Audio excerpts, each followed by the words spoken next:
Hello, everybody, and welcome back to Cast. If you aren't listening to this episode, then you're missing out. If I want to kick it off in the most pathetic way possible, we have a special guest here today, Patrick McGinnis. He is the gentleman who coined the term FOMO, which then later evolved into a FOMO sapien. And there's a lot of data to back up the fact that you may be one of those people if you hit the 10 points in this questionnaire, and that levels you out to an analysis to say, yes, maybe my perception of reality might be a little off. So, Patrick, thank you for coming on. I'd love if you could give a brief introduction about yourself and then talk about the history of FOMO and how this has sort of evolved into what it is today. Sure. Well, thanks for having me, first of all. So I wasn't supposed to be doing all the things I do. I had planned a career in Wall Street. I grew up in a small town in Maine, went to Georgetown University, then went on to do investing for JP Morgan, went to Harvard Business School, then continued my career doing global investing at a division of AIG, which was going great until AIG blew up in 2008. Right. And then I ended up leaving and starting my own business. I realized very quickly that the only way to really build wealth is to have ownership in something. So I started investing in things outside of my kind of day job, which was consulting. And then that built a portfolio of more than 20 different investments, some of which have gone on to become unicorns. I wrote a book about that called The 10% Entrepreneur, How to Be a Part-Time Entrepreneur. And then my new book that came out last year is called Fear of Missing Out, Practical Decision Making in a World of Overwhelming Choice, because I invented the word FOMO back at Harvard Business School in 2003. This is pre-social media. Mark Zuckerberg was actually a mile from me developing the first version of Facebook. But it didn't matter because being a student there was like living inside of Facebook and LinkedIn and Instagram all mashed up. And I was constantly in peril of missing out. I felt stressed all the time about it because I lived in this choice-rich environment with all these opportunities and trips and fun and job interviews and classes. And so I wrote an article in our school newspaper, a satirical article called Social Theory at HBS, McGinnis's Two Foes, about FOMO and another term called FOBO. And that was it. First time anybody used FOMO. And 10 years later, it's in the dictionary. And now if you Google it, you get 40 million results. It's kind of incredible here. And the way I'm thinking about this FOMO, right? You talk about being inundated with choice. So I have 5,000 data points I can choose from when I can go on Netflix, maybe more. I don't even know how much I can see. Does FOMO, this actual perspective of an individual's reality, does it relate to the sense of choosing a film, or is this more of a thing where I'm living in the physical and I'm geographically missing out on the experience? Because I can catch up later. I can chill on the couch all day long in some sort of show hole and just be watching stuff, right? Does that apply to that? I think it's about two things. It's number one, it is about seeing something that looks great that you want to be part of. But the other part of that is it's about being fearful of being excluded from a group experience, a beneficial group experience. So you can have FOMO about Tiger King in terms of like, everybody's talking about it. I haven't watched it. Therefore, I will watch it. I wasn't going to because I don't really care about tigers and kings. But because everybody's talking about it, I feel like I should do that.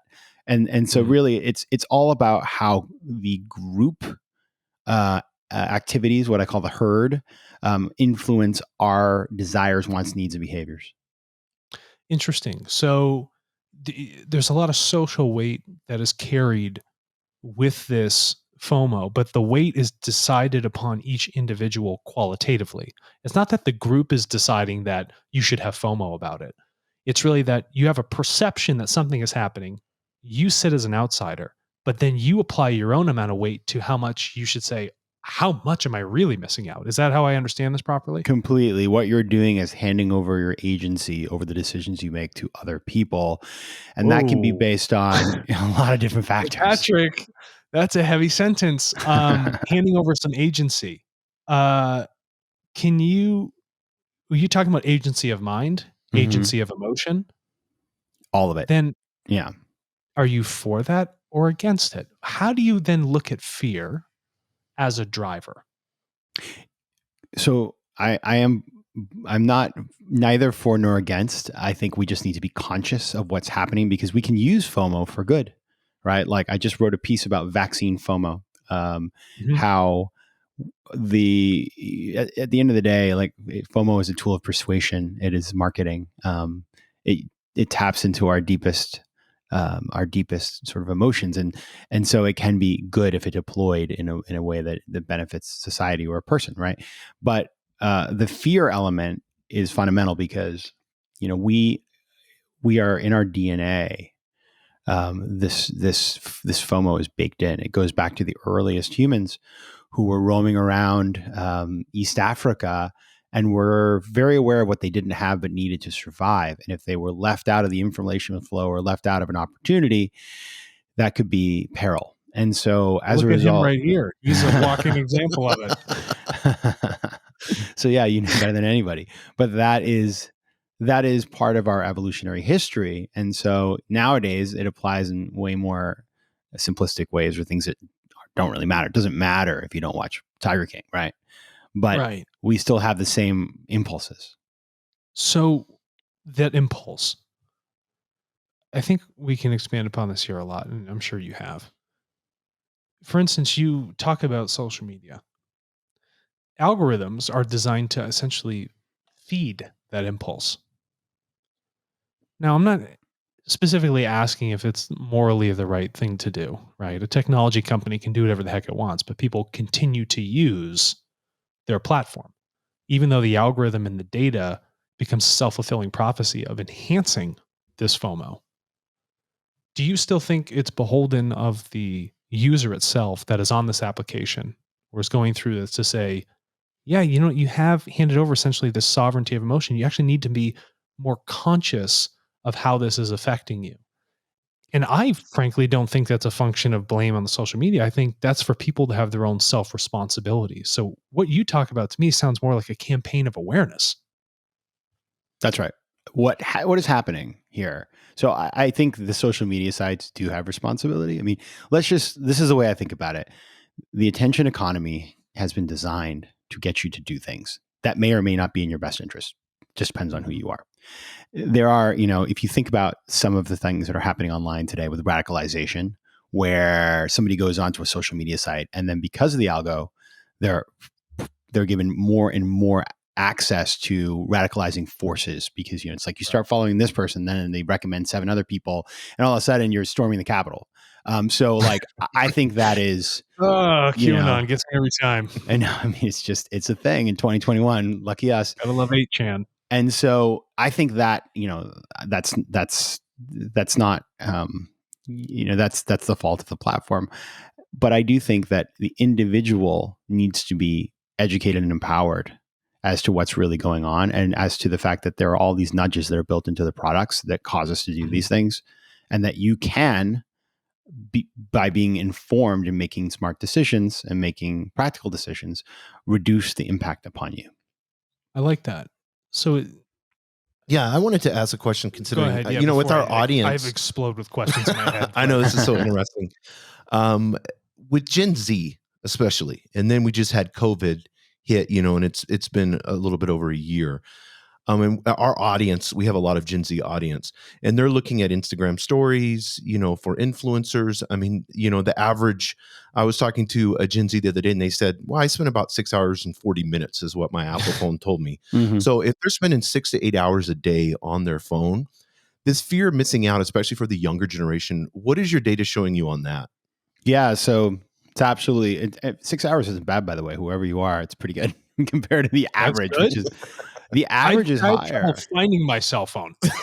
Yeah, because Gen Z consumes media via tablets rather than via TVs, right? So if you were to compare that with their parents who are consuming a lot of the same media on TVs, it's going to be pretty similar, actually.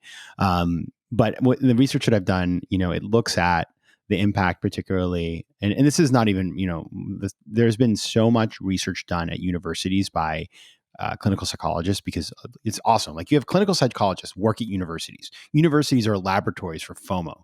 So they're like in the perfect place to do the research. It's pretty neat. And so there's a lot of like journal articles that that I've been able to get my hands on to understand what's going on. And the reality is that like the more time we spend on social media and on devices, the more we are going to be exposed to stimuli that give us FOMO, because what happens is when you are on these devices and when you're on social media, you're getting a distorted view of reality, right? So there's just a great example. Yeah, a great example that I love is there's this lake in Russia that's beautiful, and all these Instagrammers go there and take these beautiful photos. But what nobody talks about is that if you went in the lake, it's toxic and you would get sick and go to the hospital. I love that. Right. So it's like perception is deception. So I think that's really what's happening. That's a good statement. I used to, when I grew up, I'm gonna marry what you just said. I grew up around cranberry bogs, and the bogs, they would channel water back and forth. Now, but there would be these beautiful pools of the most blue, lush, like tropical looking water. But I'm thinking, well, damn it, I'm in Massachusetts. This doesn't make any sense. The whole thing's packed full of pesticides. Oh God. But it looks fantastic. And if I go in there, I'll probably come out with like a lung like growing out of my neck or something like that. But that's the issue here is when we look at this sort of FOMO and we look at social media, it gives you a brief blip of an event that has occurred. But the data that occurs before and the data that occurs after is non-existent. So you're left stringing together a narrative in your own mind of this picture itself or this brief video. And then you have to create this summation of what you think reality is. So that's naturally distorting. And then when you pump this into the algorithms and you reinforce this and people are getting dopamine hits off of this sort of false narrative, well, then the autonomy drops away. You find this weird sense of addiction. And then when you talk about FOMO, it turns into this strange psychological state where I need to now live the narrative of everybody else rather than going out and doing something for myself that I want to focus on that's truly beneficial for me. My data is completely skewed. How I am internally going through my own programming, and you're just like getting rewritten with other programming. And so then I would ask, people become desensitized over time. Is there data that shows that if you've gotten so much FOMO, do you become desensitized and it no longer matters, or do you just become depressed and then choose a complete state of inaction? Yeah. So the data shows that the more time you spend on social media, there's a direct correlation with mental health issues and general sort of depression. And the reason is, and you kind of just said this, but I'll kind of put a finer point on it. So in writing the book, I interviewed this fantastic guy, actually, Michael Rogan, who is he's a biologist. Focusing on sort of neuroscience. And so he's got degrees from NYU and Columbia, and he's also an entrepreneur, but he's also a practitioner, a longtime practitioner and teacher of Buddhist meditation. So this guy is like a triple threat. Cool. Triple threat. Yeah, I like that. Yeah, he's boss. And so I interviewed him, and he explained to me that what's going on when you feel FOMO and the pathology that exists is generated by the fact that the more time you spend inventing all the details, as you've just sort of really correctly pointed out, like it's like, okay, I see the picture, it's very filtered, but I don't know that. And so I'm in my head like, wow, that person's life is better than mine. Everything they're doing is better. The more time I spend in that fictional world, divorced from reality, the more problems I have, because I stop living in the real world and I spend all this time in this world that I've invented that makes me feel like my world is crappy, and that it devalues all the things that I do have. So that's where the pathology happens, and that's where all of these negative effects happen.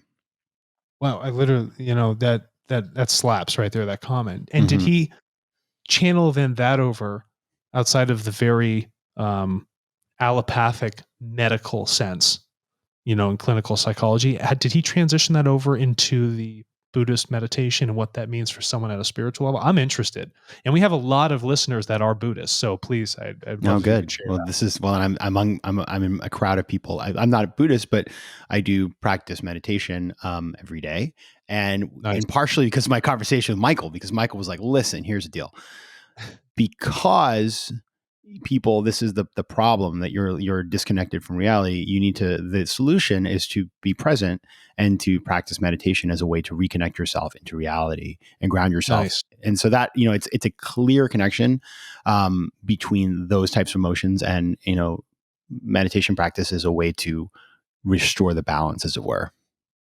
I do like that. Even when you look at meditation in a sense of how it acts on my nervous system, I record this thing. I have a IoT device, a Whoop, that's made up there in Boston. Mm-hmm. And, it allows me to record those things outside of what I qualitatively feel from my own emotional states. So it's not like the data is missed here. There's actually data to show that on a biological level for you, this is actually quite beneficial. And so you can find that the stressors that are had on a psychological state have a direct effect on the nervous system of the body, just from this process of fear of missing out and being on the social media and being coerced, rather than why don't I track this, look at my observable data, and see how this can actually be something that's educational towards my reality and can help reinforce it rather than distort it. That makes a lot of sense. That's how I've been looking at it. Yeah, it makes a ton of sense.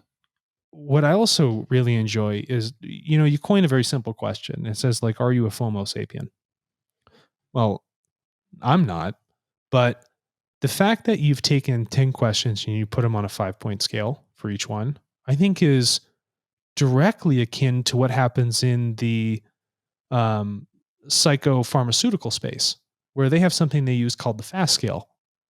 And the FAST scale is, again, it works with, it's either 1 to 4, 1 to 5. And it asks an individual, before the doctor even goes to a diagnosis, it asks the individual, say, okay, where are you within these categories, to help define what this mental state is of you.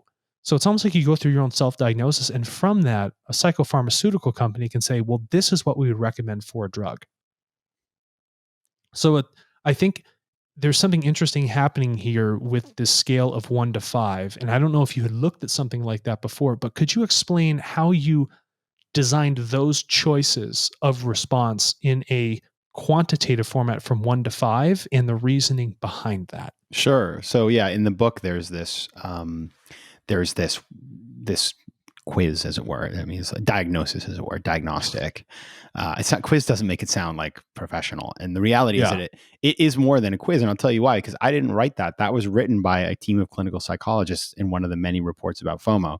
And it has become the industry standard. So like, I remember, when I decided to do this book, I had a lot of data from my own life and whatever, but I was like, no, this is a book about psychology. I actually need to do a lot of primary research. And so I went to the New York City Library, that fancy, beautiful room that everybody knows.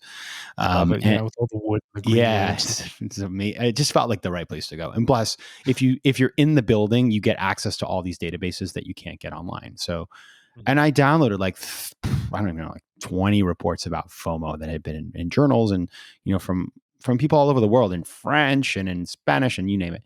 And this diagnostic was the industry standard, that it was cited in all the reports. And so I just decided to include it. And I think what it does is it shows, because it's used over and over again in all in the research. It shows that, this is something that has been accepted by the scientific community, and therefore I felt very comfortable using it for my own work. No, I think that's incredible. Yeah, there was about 5 clinical psychologists that actually put that together in 2013 or what have you. But when you talk about the unpacking, okay, more people get dosages of social media than they do of most, drugs that are issued by their doctor. Is this sort of data regarding the effects of FOMO, social media's presence in it with exacerbating it, are other clinicians beginning to adopt this at large as now legitimate data points? Because social media and being on our phone and having that sort of addictive nature to it is changing our habits. So don't you think that is something that should be focused on, and are they focusing on it? Absolutely. Well, I'll tell you. So there's a lot there to unpack. I would say on the first side, on the scientific community side, absolutely. Like a lot of the studies that you can find out there literally have people spend a certain amount of times on social media and then record their mood at certain points of the day. And then they go on a diet, and then they record their mood and they actually compare. So there's really interesting and easy ways to actually just see how social media affects personality. And they find that, for example, social media exposure has a worse effect on mood, like on weekends and at night when people feel like there's something going on that they can't participate in. So that's very interesting stuff. Now, how does that play out, beyond just sort of the laboratory or the university setting? Well, I think there's a big conversation happening, and you see the companies reacting. So Apple and Google have these sort of digital wellness suites they've rolled out. Now, a skeptic says, like, it's, you've got like the sort of the person who built the weapon is now writing the peace treaty, which is, a fair point. Thanks for the nuke. Yeah, exactly. Like, great job, like Northrop Grumman and brokering that peace. We say this all the time. Yeah, that's you're dead. And I think there is like a lot to be said about that. And I know there's a great film, The Social Problem, that was made. That's been quite popular on Netflix. But I would say, like, some of those digital tools, I use them. Just like being able to track your screen time, as we just talked about earlier. Like, that's a piece of information you didn't have a few years ago. So I think, though, what is going to happen, I think, because of the pandemic, you think about the pandemic, right? Like, we didn't see anybody, right? It was really tough. And then we had one thing that was our soothing mechanism for most of us, which was our phones. So people's social media use went bonkers. Like, look at Clubhouse. Like, Clubhouse wouldn't exist in a world that didn't have a pandemic, in my opinion. And so the question is, like, what will happen going forward? Because the problem's not going to get better. It's just there are more and more sort of companies vying for our attention. And so, how are we going to fight back against that? I think that's an open question. Patrick, I saw a Google report a couple months back, and they were talking about the 2 and 3 screens. So, our FOMO now is, we have Netflix playing or YouTube, and then we have our phone in our hand. We have 2 things going on.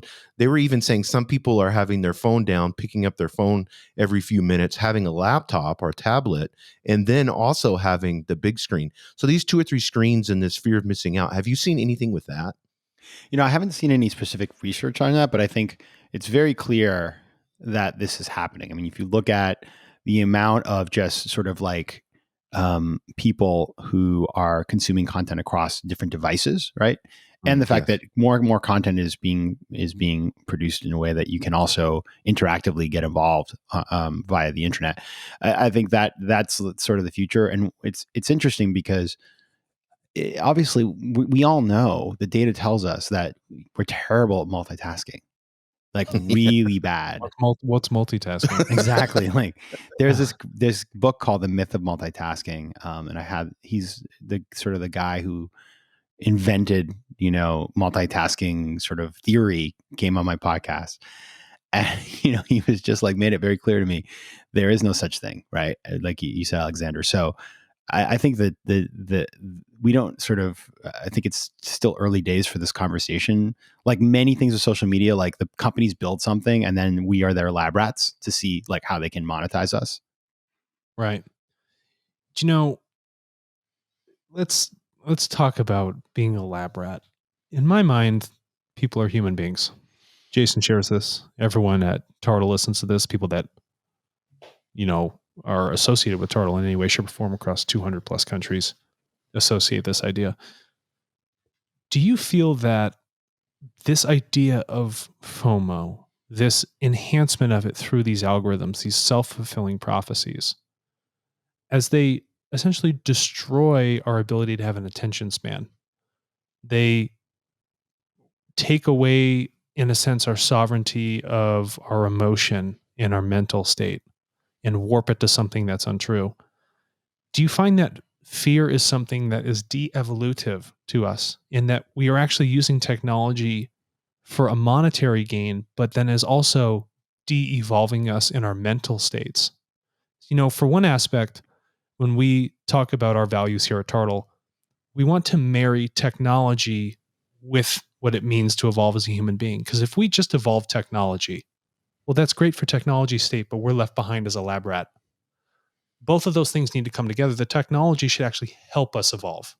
So how do you see that sort of changing when there's such a strong incentive structure for monetization and attention, but at the cost of human evolution?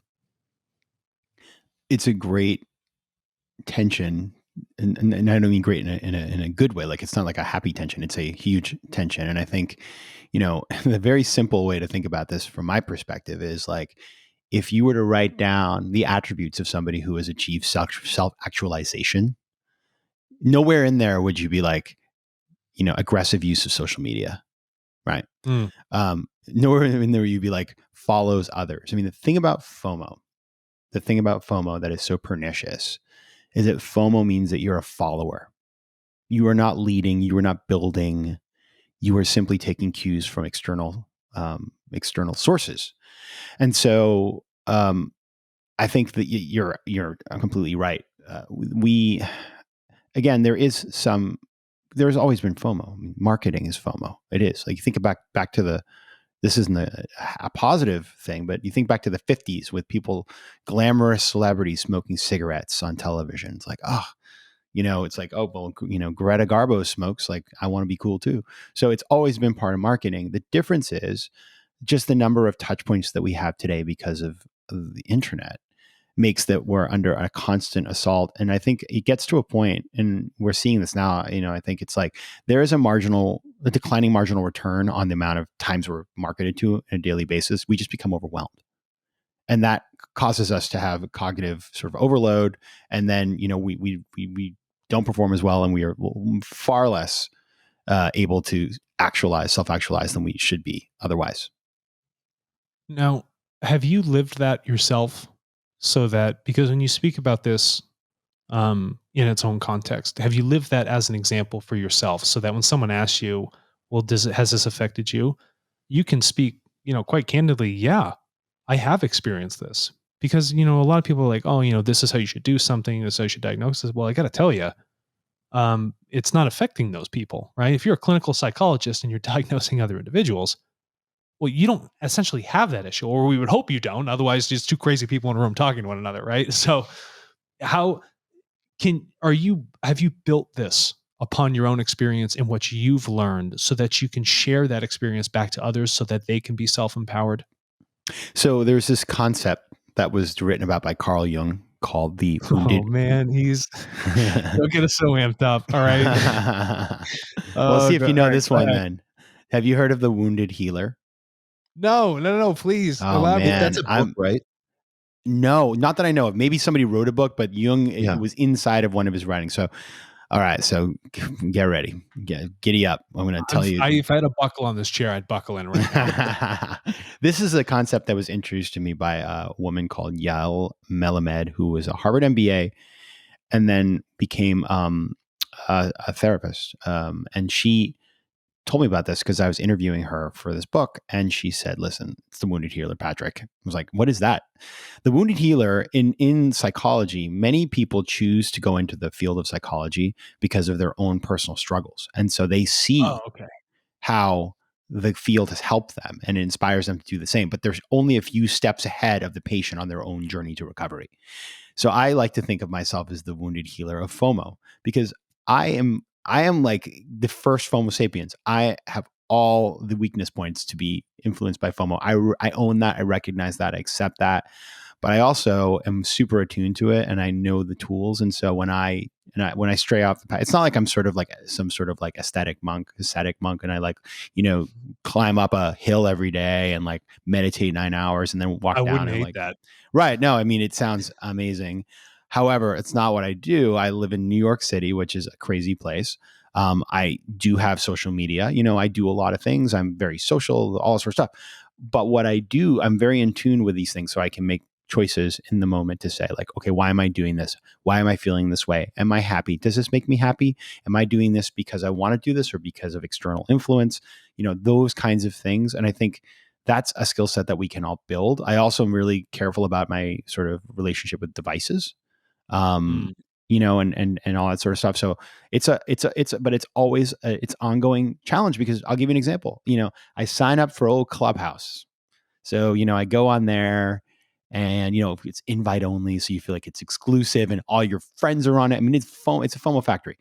And I'm listening to one of these things, and like 3 hours later, I'm like, wow, like I just spent 3 hours listening to like people talk about what, and then they're all talking about how they're going to monetize on, and I'm thinking like, wow, if I get in early, maybe I could become really big on this, and then I can make a lot of money and have a lot of influence. And then I was like, Patrick, what the heck, man? That is FOMO. Stop. Patrick, you're falling for it again. Do not have a relapse. Yeah, okay? no, it's like that's like TikTok. I downloaded it, I looked at it, and was like, erase. So, so we are all tempted all the time, but if you have the tools, you can self-regulate. You have kind of a dichotomy in the book where you have JOMO. Can you kind of go into that a little bit? I really love the meaning of that.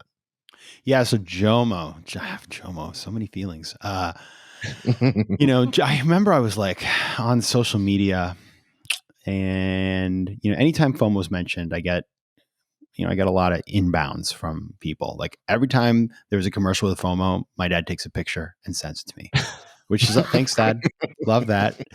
So I'm so proud of you, Patrick. It's really good. It's really good. They'll be like, we were at the Shaw supermarket, and we ran to the neighbors, and she said FOMO, and I just thought you should know that. So, which is awesome. Like, that's good stuff. But it's hysterical. Anyway, same with JOMO. When JOMO started becoming a thing, there was like an Instagram post about JOMO that went viral, and a million people sent it to me, and I was like, this is interesting.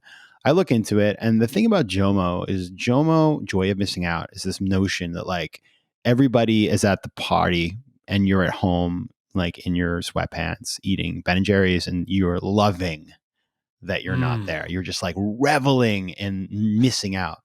All right, so like that is in my view, it's like if you really had JOMO, like why the heck are you posting about it? You should be eating your damn ice cream. You actually have FOMO. This is like a secondary step to say, Exactly. I don't have FOMO. I got the JOMO. This is the ego trickery. Yeah, it's exactly right. It's so performative. You know what I mean? And so like, I just don't use the term. Like I get it. And it's kind of like when you think about like the ultimate goal of like detachment, when you think about like meditation, like if you're really detached, you're going to be like, wait, let me say, hey, everybody, I'm super detached right now. Like, this is great. Wait, that's such a great point. Who's the guy that was walking around and says, I don't need to meditate? Oh, yeah. No, we were watching Eckhart Tolle. And he had said, he goes, I don't need to, he told Oprah, I think, he's like, I don't need to meditate anymore because I'm in a constant state of meditation 24/7. Wow. Detached is right. Detached from reality. Yeah, that's a lot right there. That's hysterical. Listen, Patrick, Carl Jung would be rolling over in his grave right now, just watching what we're doing. He'd look at this as the most statistical flattening of what it means to be a human being. How do you see us evolving to a greater state of self-awareness? Will it be a technological tool? Will it be a spiritual tool like meditation? What is the thing that actually tips the scales in the opposite direction? Yeah, how do we 1 fix through this? 10, right? What's your idea of a solve that allows someone to integrate what's going on, realize it, and then take action to counter? So it is really I think the deck is stacked against many people. Like I don't think that the solution doesn't come from the companies. It doesn't come from sort of society per se. I think the solution is a combination of education, and then it's about people making decisions on how they want to live. It's sort of like with diet and exercise, right? It's like what I wanted you to say. Oh, really? I've just. Yeah. I'm glad that's just what I think. So I always recommend to people like a number of really simple steps you can take in terms of regulating your time online, in terms of having an appropriate relationship, about working sort of mindfulness into your life. And by the way, meditation and mindfulness can be enabled by technology. You may use an app, or you may have a timer, or you may have I use an app called Habit Share. I have an accountability partner that we check in every day that we did our meditation. It really helped me. So it's not that technology can't be an enabler, but it needs to come from somewhere else. I think that's incredible. And just so that people don't call you out as a hypocrite, the companies you've invested in as a venture capitalist, did you look at them through the eyes of FOMO? Did you say, this can make a lot of money because of how this might emotionally incentivize somebody. Would you mind sharing how you looked at investing, knowing what you know, to actually make those decisions? Was it a part of it? I mean, I don't want to go any further with this question. I mean, you know where it's headed. So It's a please really elaborate. interesting question. I've never been asked this before. It's so smart. And I'll tell you, it reminds me a little bit of, do you guys know Nir Eyal? Have you read his stuff? He wrote a book No. called Hooked and a book called Indistractable. And he actually, his whole thing is how to create products that are habit forming, not necessarily like addictive. He doesn't want it to be addictive, but habit forming could be positive. So he only invests in companies that help people form positive habits. And he's created a whole, like he has like an angel group list now around that whole concept. So it's super interesting. To be honest with you, I never really thought about that. I'm thinking about it. But I would say I've never invested, or I've with the exception of one thing that I probably would do differently. I always, the things that I've invested in have been companies where they bring positive benefits to society and to individuals. And I'll give you an example. So I'm a venture partner with a fund in Latin America, and we are an impact fund. And so anything we invest in has to improve the lives of the people that we are investing in, or improve the planet. So like we will invest in financial inclusion or online education to reskill people, stuff like that. We won't invest in, like, we had a company come in the door that was like debt collection, and like, think about that. It's like calling people. And I was, the conversations, like, we obviously just can't, it's great business. That doesn't fit our thesis. So, and in my own personal investments, the two companies that I'm sort of, most, I guess, successful in my portfolio, one is called Ipsy and one is called Affinity. Ipsy is a community for people who love beauty. And so it's about building online communities around inclusion. And so I think that, the effect is like building people's self-esteem, not taking it away. And the other is called Affinity. And that's about optimizing the matching between a caller to a call center and the agent at the call center so that they have a better interaction. And I also think that's positive because it makes people happier. So in general, I would say, not because of FOMO per se, but just because of the way I was raised and also my career earlier, where I saw maybe things that were more questionable. I've never wanted to invest in anything where you make money by hurting people. Oh, well, listen, you are in our eyes, a champion of using that data to say, if this is what the output's going to be, that's something we shouldn't do. Because if it's not good for me, it's not good for everybody else. Mm-hmm. So I think that's a phenomenal way to, push something like that forward. And I'm glad I asked, because I was curious, because if you state, I have done all these investments, well, are you using the same metrics that you use for analyzing the state of, a human's frame of reference? And if somebody would like to go deeper, where would they go to purchase this fantastic new read that has come out on May 1st? It dropped. Yeah. Well, no, it was last year, actually, in the middle of the lockdown. So I might as well. Lockdown. You know what I'm saying? If they want to go out and go buy this thing, like, I don't. Okay, FOMO is okay. I can't go into Barnes and Noble, right? If I'm, I gotta go pick it up. Can I get it at Barnes and Noble, or are they going to Amazon it and still have their FOMO at their house? No, do it. Get it online. You can go to all the online booksellers. You can go to patrickmcginnis.com. You can find the book, and then you can find the podcast at FOMOsapiens.com, and of course anywhere that podcasts are distributed. Okay. And last thing I'd like to ask. We have people all over the world, different backgrounds, different religions, different practices. What would be like a final message you would want to leave them to make sure that it resonates from what you spoke about today? Well, this is an important question. And first of all, I love that you have a global listenership. So one of my fun facts about my life pre-COVID was that I went to 103 countries. And I've been you speak multiple languages too, right? I do. I speak French and Spanish and Portuguese and some English. And I'm a global citizen. I really think from a global perspective. I love traveling and being in different places and putting myself outside my comfort zone. And I just would say this, which is that I had this experience that was very formative for me. I was in Lebanon in 2017, I believe, and I managed to get a friend of mine who worked in an NGO. She arranged for me to spend a day at a Syrian refugee camp in the valley, in the Bekaa Valley on the border. And so anyway, I went, and I was welcomed into people's homes. And these were people who were, middle-class folks who, had apartments and houses back in Aleppo and in Damascus. And they were living, in really tough situation, and didn't matter. People welcomed me in. And I noticed there, people had a lot of FOMO because, they were stuck.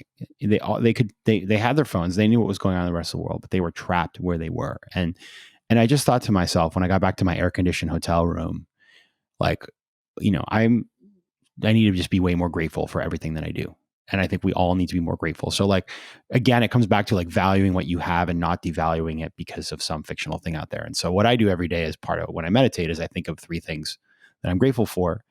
And, that kind of puts me in a better headspace to appreciate, even in the hard times of the last year, being thankful I have a roof over my head, that I, have family, that I, have my health.